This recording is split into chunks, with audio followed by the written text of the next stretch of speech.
आज हम देखने वाले हैं हे स्वीट हार्ट। तो कहानी की शुरुआत में हम कुछ लोगों को पेंट बॉल गेम खेलते हुए देखते हैं, जिसमें दो टीम होती है और दोनों टीम्स के प्लेयर्स को सामने वाली टीम के प्लेयर्स पर कलर गन से शूट करना होता है। उसी गेम में वासु और मनु नाम के दो लोग शामिल होते हैं। मनु अपोजिशन टीम से होती है, लेकिन फिर भी वो वासु के साथ होती है। उसके हाव भाव देखकर साफ पता चलता है कि वो वासु से बहुत ज्यादा नाराज है। कहती है, क्या सोचा है तुमने हमारे रिश्ते के बारे में? कब बात करने वाले हो मेरे घर वालों से? देखो, मैं अब और ज्यादा नहीं रुक सकती, इसलिए तुम्हें जल्दी से जल्दी मेरे घर वालों से बात करनी होगी। और वासु तो उसकी किसी भी बात पर ध्यान नहीं देता, बल्कि वो तो उसे इग्नोर कर रहा होता है। ये देखकर मनु को आ जाता है गुस्सा और गुस्से में वो सीधे अपनी गन से वासु को शूट करके वासु की टीम को हरा देती है। ये देखकर वासु कहता है कि जब तुम मेरे साथ थी तो मैंने तुम्हें शूट किया नहीं ना, लेकिन तुमने खुद ही साबित कर दिया कि तुम कभी भी गद्दारी कर सकती हो। मनु कहती है, और क्या करती? कब से सवाल किए जा रही हूँ पर तुम कोई जवाब नहीं दिए जा रहे। और अगर तुम्हें ऐसा लगता है कि मैं गद्दारी कर सकती हूँ और आगे तुम्हें धोखा दूंगी तो ठीक है, हम हमेशा के लिए अलग हो जाते हैं। सिंपल, यही चाहते हो ना तुम? ये सुनकर वासु को काफी बुरा लग जाता है, क्योंकि जब वो 5 साल का था तभी उसकी माँ किसी दूसरे इंसान के साथ घर छोड़कर चली गई और वासु और उसकी बहन को हमेशा हमेशा के लिए अकेला छोड़ दिया। 12 साल का हुआ तो पिता ने भी वासु का साथ छोड़ दिया और वो भी दूसरी पत्नी के साथ अपनी अलग जिंदगी बिताने चले गए। अकेले ही वासु ने जिंदगी गुजारी,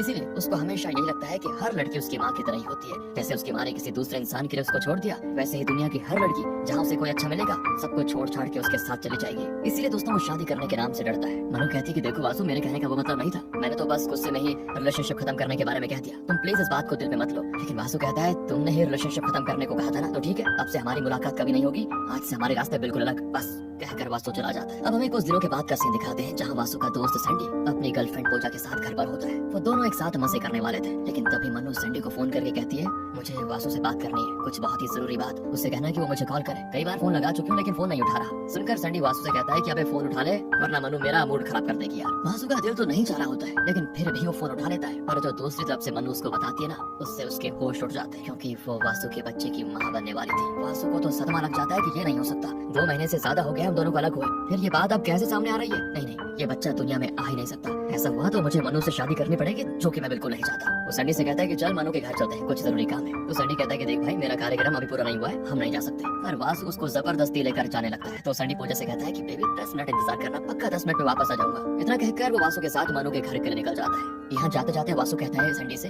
कि देख भाई, अगर वो सच में प्रेग्नेंट हो गई ना तो मेरे तो लग जाएंगे। सैंडी कहता है कि 2 महीने हो गए तुम दोनों का अलग हुए, लेकिन फिर भी मुझे बिना बताए मनु से मिलने गया और कान करके वापस आ गया। भाई बताया नहीं, मेरे सामने तो बड़ा शरीफ होने का नाटक करता है तू, अब आया ना उन पहाड़ के नीचे। तो वासु कहता है कि देख भाई, मजाक मत कर, बहुत टेंशन में हूँ। उसको पुरानी चीजें याद आ जाती है कि इससे पहले जब वो मनु के घर गया था तो कितना बड़ा कांड हो गया था। बताता हूँ दोस्तों, असल में उस दिन मनु का बर्थडे था, इसलिए उससे मिलने वासु बालकनी से सीधे मनु के कमरे में घुस गया। उस टाइम मनु नहाकर बाहर निकली थी और तभी कमरे के अंदर सारे घर वाले मनु को बर्थडे विश करने केक लेकर आ जाते हैं, पर सरप्राइज तो उन्हें मिलता है। मनु और वासु को ऐसी हालत में बेड पर देखकर तभी मनु के पिता ने उसका घर से निकलना बंद कर दिया। इसलिए दोस्तों थोड़ी देर पहले क्या हुआ था बताता हूँ। प्रेगनेंसी को कंफर्म करने के लिए मनु ने वासु को कहा था कि प्रेगनेंसी किट को लेटर बॉक्स में डाल देना, तो इसीलिए वासु ने वो किट लेटर बॉक्स में डाल दी थी और वो मनु से कहता है मैंने वो रख दिया, बाद में आकर ले लेना उसको। अब मनु ने कई बार इन 2 महीनों में उससे बात करने की कोशिश की, लेकिन वासु ने कॉल तक नहीं उठाया। पर प्रेगनेंसी का नाम सुनते ही वो कितना ज्यादा परेशान हो गया। ये सब देखकर मनु को पुरानी चीजें याद आ जाती है, जब उसने अपने दोस्तों के साथ मिलकर वासु का बर्थडे सेलिब्रेट किया था अनाथ बच्चों के साथ मिलकर, क्योंकि वासु भी एक हिसाब से अनाथ हो गया था माता पिता के रहने के बावजूद,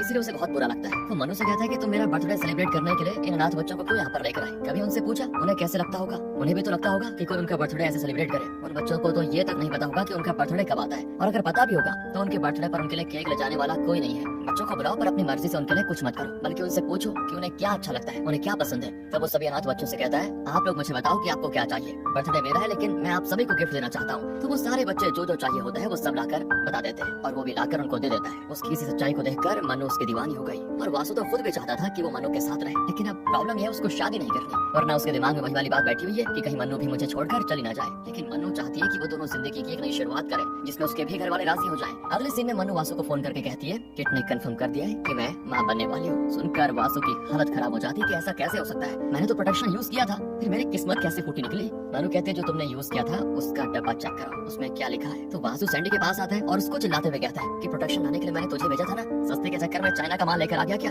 अब वो मेरी जिंदगी की वाट लगा रहा है यार। लेकिन दोस्तों वासु ने मन बना लिया है कि वो मनु का अबॉर्शन करवाएगा। तो सैंडी कहता है कि अबे उसकी जान को खतरा हो सकता है, फिर साइड इफेक्ट्स कर गई तो? वासु कहता है कि फिर तो क्या चाहते हैं, बच्चे को दुनिया में आने दो, तू संभालेगा उसको। सैंडी कहता है कि वाह बेटे, मजे तू ले और डायपर मैं बदलूं। नहीं, मुझसे नहीं हो पाएगा, दिल का चक्कर छोड़ किसी डॉक्टर से बात कर, वही कुछ करेगा। और डॉक्टर तो अपने घर में, तेरी बहन, तू अपनी बहन को सारी बात बता दे और देखना वो इस काम में तेरी हेल्प जरूर करेगी। वासु के पास कोई दूसरा रास्ता भी नहीं होता तो वो डरते हुए अपनी बहन के पास आ जाता है और उसको सारी सच्चाई बता देता है। ये सुनकर उसकी बहन तो सबसे पहले उसे जोरदार थप्पड़ लगाती है कि ये क्या करवाना चाहते हो मुझसे, मेरा लाइसेंस बर्बाद करवाओगे क्या? नहीं, मैं नहीं कर सकती है। वासु कहता है तुम मेरी मदद कर सकती हो, बचा लो ना मुझे वरना मेरी जिंदगी बर्बाद हो जाएगी। तो उसकी बहन कहती है कि पहले ये बता वो कार्यक्रम हुआ कितने दिन हो गए, उसके बाद मैं कुछ सोचूंगी। वासु कहता है ज्यादा टाइम नहीं, 1 या 1.5 महीना हुआ होगा। उसकी बहन कहती है देख काले किट से कंफर्म नहीं होता कि मन्नू माँ बनने वाली है, कुछ और टेस्ट करने पड़ेंगे, उसके बाद ही और कंफर्म होगा। तो उसको हॉस्पिटल लेकर आजा, मैं टेस्ट करके देख लूंगी। वासु कहता है यही तो बड़ी प्रॉब्लम है, उसके घर वाले उसे बाहर निकलने नहीं दे रहे, तो मैं कैसे उसको यहाँ लाऊंगा? वासु की बहन कहती है एक काम कर, उसका यूरिन लेकर आजा, मैं यहाँ टेस्ट करके देख लेती हूँ कि क्या रिजल्ट्स आते हैं। तब वासु की थोड़ी उम्मीद जागती है। ये क्या बता, सैंडी ने सस्ते के चक्कर में प्रेगनेंसी किट भी सस्ती वाली खरीद ली हो, इसने गलत रिजल्ट बता दिया हो। अब यूरिन से तो कंफर्म हो जाएगा कि मनु सच में प्रेग्नेंट है या फिर नहीं। हे भगवान बचा लेना मुझे, आप ही सहारा हो प्लीज। इसके बाद वासु मनु को फोन करके यूरिन रेडी रखने को कहता है और जैसे उसे मौका मिलेगा वो लेने आ जाएगा कह देता है। तो ये सुनकर मनु भी बोतल में यूरिन जमा करके घर में छुपा देती है और वासु के फोन के इंतजार में होती है। लेकिन जैसे ही वासु का फोन आता है मनु की बहन की बेटी तुरंत ही वो फोन मनु के पिता को दे देती है कि देखो नाना, मनु फिर से वासु से बात कर रही है। ये देखकर मनु के पिता का दिमाग घूम जाता है और वो फोन वहीं पटक कर तोड़ देते हैं कि इज्जत खराब करने के बाद भी तुम्हें अकल नहीं आई अभी तक? आज के बाद किसी ने भी मनु को अपना फोन दिया तो मैं उसको घर से निकाल दूंगा। बेचारी के हाथ से फोन भी गया दोस्तों, इसलिए मनु बड़ी सावधानी से एयरबड्स को अपने पिता के फोन से कनेक्ट कर लेती है और अपने कमरे में जाकर वासु को फोन करती है कि देखो यहाँ सिचुएशन बहुत ही खराब है, मैं यूरिन देने नहीं आ सकती, तुम्हें कुछ कर लो। तो सैंडी वासु से कहता है कि भाई एक काम करते हैं, चोर बनकर मनु के घर में घुसते हैं, चीजें लूटने के बजाय यूरिन लूट कर आ जाएंगे। लेकिन वासु कहता है कि अबे जितना तेरा दिमाग है ना उससे भी कम चलता है वो, दूसरा आइडिया बता कुछ। सैंडी कहता है तो एक काम करता है, तो एक काम कर मनु को बोल बोतल को नीचे फेंक, मैं कैच कर लूंगा। वासु कहता है बोतल टूट गई तो नहा लेना उस यूरिन से तू। एक काम करते हैं, मनु के पड़ोस वाले घर में जाते हैं और वहाँ की बालकनी से बोतल ले लेंगे। सैंडी भी मान जाता है और वो दोनों प्लम्बर बनकर पड़ोसी के घर पर आ जाते हैं। उनसे कहते हैं वो जरा बाहर की पाइपलाइन खराब हो गई है, उसको ही रिपेयर करना है। घर में रहने वाली बुढ़िया सैंडी से किचन सिंक साफ करवा के कह देती है कि बिल्कुल सही टाइम पर आए हो तुम, मेरा सिंक भी खराब है, उसको भी सही कर देना। और बेचारे सैंडी को पूजा फोन करती है कि अरे तुम्हारे 10 मिनट हुए नहीं क्या अभी तक? पर अब उसको क्या बताए कि वो किसी के घर में सिंक साफ कर रहा है। वो कहता है कि यार 10 मिनट और रुक जाओ ना, आ तो रहा हूँ। इधर वासु मनु को उसके घर की बालकनी पर बुलाता है जहाँ से वो यूरिन बॉटल देने की कोशिश करेगी, पर शरारती बच्ची को मनु पे फिर शक हो जाता है, इसीलिए वो तुरंत अपने नाना को बता देती है कि नाना मुझे लगता है मनु वासु से मिलने बालकनी में गई हुई है। सुनते ही मनु के पिता तुरंत बालकनी में आ जाते हैं जहाँ सिर्फ अकेली मनु खड़ी होती है, क्योंकि जल्दी जल्दी छुपने के चक्कर में वासु वही रस्सी से लटक गया होता है, वो भी बिल्कुल 7th फ्लोर पे। लेकिन पड़ोसी और सैंडी मिलकर जैसे तैसे उसको बचा लेते हैं। अब वासु जैसे ही हॉस्पिटल आता है वहाँ उसको एक बंदा रुका लेता है और उससे कहता है कि गुरु मुझे सब पता है कि तुम यहाँ किसके लिए आए हो, लेकिन चिंता मत करो मैं भी ये काम करता हूँ, अलग अलग नुस्खे हैं मेरे पास इस मुसीबत से बाहर निकलने के। वासु कहता है कि उसकी कोई जरूरत नहीं है, मेरी बहन मुझे इस मुसीबत से निकाल देगी। बंदा कहता है इस बार तो बच जाओगे, अगली बार मेरी जरूरत पड़े तो याद कर लेना मुझे, मेरा नंबर नोट कर लो, काम आएगा। वासु सोच रहा होता है कि पहली बार भी बच्चे के लाले पड़े हैं, ये तो चाहता है कि दूसरी बार भी मैं इस मुसीबत में फंस जाऊं। तो वासु बस रिपोर्ट का इंतजार करता है कि रिपोर्ट कैसी आती है। सैंडी कहता है देख मैं जा रहा हूँ पूजा के पास, वो फोन करके परेशान कर रही है बार बार, और मुझे नहीं लगता कि रिपोर्ट में मनु प्रेग्नेंट निकलेगी। मुझे तो लगता है कि वो सिर्फ तुझे डरा रही है ताकि तू उसके प्यार में वापस गिर जाए, क्योंकि उसको तेरी जरूरत है, वो तुझे फिर से पाना चाहती है। तू ही सोचना जब उसको घर से बाहर निकलने नहीं दिया जा रहा तो वो प्रेगनेंसी किट लेने लेटर बॉक्स तक कैसे आई, सोचने वाली बात है ना। दरअसल दोस्तों वो किट ले जाकर मनु को उसकी बहन ने दिया था जो उसकी प्रेगनेंसी के बारे में सब जानती थी। तो वहीं सैंडी की बातों से अब वासु को भी थोड़ा थोड़ा शक होने लगता है, पर रिपोर्ट उसका शक खत्म कर देती है क्योंकि मनु सच में मां बनने वाली थी। वासु की बहन कहती है तुमने तो कहा था कि ये काम 1 से 1.5 महीने पहले का है, पर रिपोर्ट के हिसाब से 3 महीने से ज्यादा हो चुके हैं, इसलिए मैं तो अबॉर्शन नहीं कर सकती, बच्चे के अंदर जान आ चुकी है, ये एक पाप होगा, ऊपर से मनु की जान को भी खतरा है, मुझे नहीं लगता कि यह अबॉर्शन अब हो सकता है। देख तेरे पास अब सिर्फ एक ही रास्ता है, अपने और मनु के मैटर को सुलझा, उसके घर वालों से बात करके शादी कर ले। तुझे डर लग रहा है तो मैं मनु के घर वालों से बात करती हूँ। लेकिन वासु कहता है मुझे तेरी हेल्प सिर्फ अबॉर्शन के लिए चाहिए, ना कि तेरी सलाह की जरूरत है मुझे, तू मदद नहीं कर सकती तो मैं कोई दूसरा रास्ता देख लूंगा। उसकी बहन कहती है देख वासु,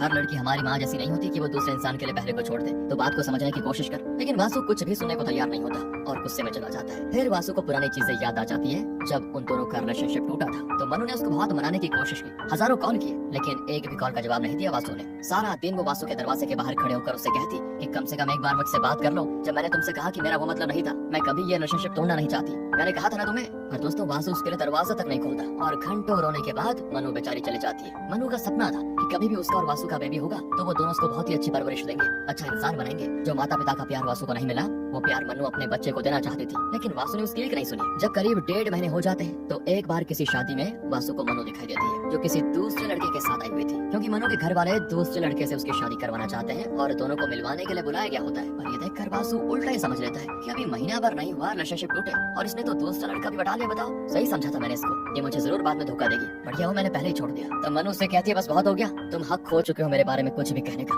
इसलिए मेरी जिंदगी में दखलंदाजी देना ही बंद कर दो, कहकर वो भी चली जाती है। और दोस्तों यही वो रात थी जब नशे में धुत होकर बालकनी से वासु मनु के कमरे में चला गया था। जिस दिन मनु का बर्थडे था उसी दिन मनु नहाकर बाहर निकली थी और वासु को कमरे में देखकर वो डर गई कि कहीं घर वाले इसी समय यहाँ पर ना जाए। पर तभी सारे घर वाले कमरे में आ जाते हैं जिन्होंने ये देखकर गलत समझ लिया। और फिर मनु के पिता वासु को कहने लगते हैं कि न जाने कैसी परवरिश मिली है तुम्हें, रात को मेरी बेटे के कमरे में बालकनी से घुसा है बताओ। मनु को तो लग रहा था कि शायद अब तो वासु मेरे घर वालों को हमारे प्यार के बारे में बता देगा, थोड़ा सा गुस्सा करेंगे घर वाले फिर मान जाएंगे। लेकिन वासु तो सीधा यहाँ पर ये कह देता है मनु के पिता से कि अंकल मेरे बारे में कुछ भी कहने से पहले अपनी बेटी के गिरबान में झांक लो।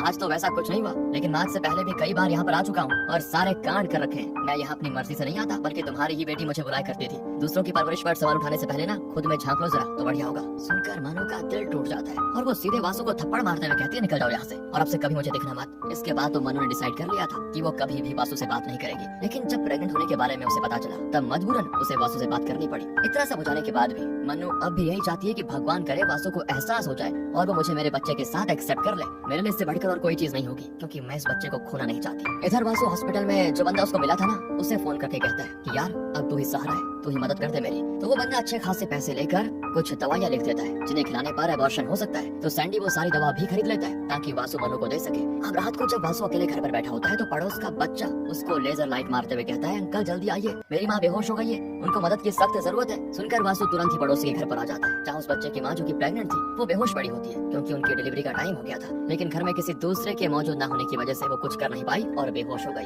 ये देखकर वासु तुरंत उस महिला को गाड़ी में डालकर हॉस्पिटल लेकर जा रहा होता है। जहाँ रास्ते में वो महिला जिसे थोड़ा थोड़ा होश होता है वो वासु से सिर्फ इतना कह देती है कि भले मेरी जान चली जाए लेकिन मेरे बच्चे को बचा लेना, उसके बगैर मैं जिंदा नहीं रह पाऊंगी। सुनकर वासु को काफी बुरा लगता है। वो तुरंत उस महिला को एडमिट करवाता है और जो डॉक्टर डिलीवरी के लिए आती है ना वो कोई और नहीं बल्कि वासु की माँ है। दोस्तों वासु उसे पहचान लेता है लेकिन उसकी माँ उसको नहीं पहचान पाती क्योंकि 5 साल की उम्र में ही वो तो उसे छोड़कर भाग गई थी। अब वासु का दिल कह रहा होता है कि बस अपनी माँ से मिल लूं एक बार, लेकिन जब उसकी माँ ने उसे छोड़ा तो फिर वही दृश्य उसे याद आ जाते हैं और वो अपने मन को रोक लेता है। इसके बाद वो महिला एक बेटे को जन्म देती है। तो महिला की माँ वासु से कहती है तुम्हें पता है काफी टाइम पहले डॉक्टर ने मेरी बेटी को ये बता दिया था कि उसका बच्चा किसी बीमारी के साथ जन्म लेगा और कुछ ही टाइम में मर भी जाएगा, इसलिए उसके पति ने बच्चे का अबॉर्शन करवाना चाहा। लेकिन मेरी बेटी ने मना कर दिया क्योंकि वो है तो एक माँ, वो कैसे अपने हाथों अपने बच्चे की जान ले सकती थी। इस वजह से पति से झगड़ा हुआ और वो उसे छोड़कर चला गया। आज मेरी बच्ची की ऐसी हालत का जिम्मेदार भी उसका पति है, लेकिन मेरी बच्ची सारी तकलीफें सहकर अपने बच्चे को इस दुनिया में लेकर आई गई। ये सुनकर वासु को अब जाकर समझ आता है कि वो कितनी बड़ी गलती कर रहा है। सेम हाल तो अभी मनु का है, वो अबॉर्शन करवाना चाहता है लेकिन उसने कभी मनु से पूछा नहीं कि वो आखिर क्या चाहती है। बेचारी मनु तो बस मेरी खुशी के लिए शायद मेरी बातों को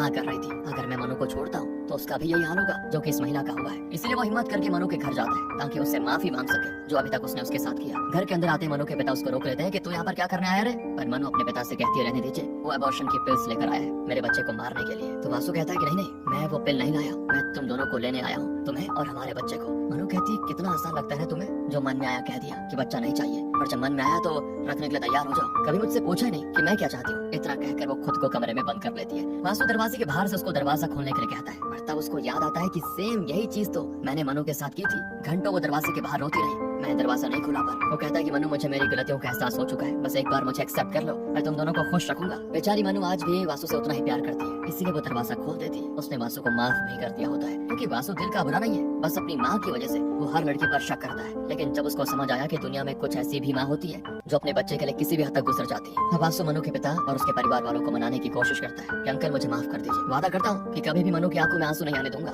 पिता को और क्या चाहिए था, उसकी बेटी खुश रहे वही उसके लिए काफी है। तो अपनी बेटे की खुशी के लिए वो इस रिश्ते पर हामी भर देता है। इसी हैप्पी एंडिंग के साथ होती है मूवी खत्म।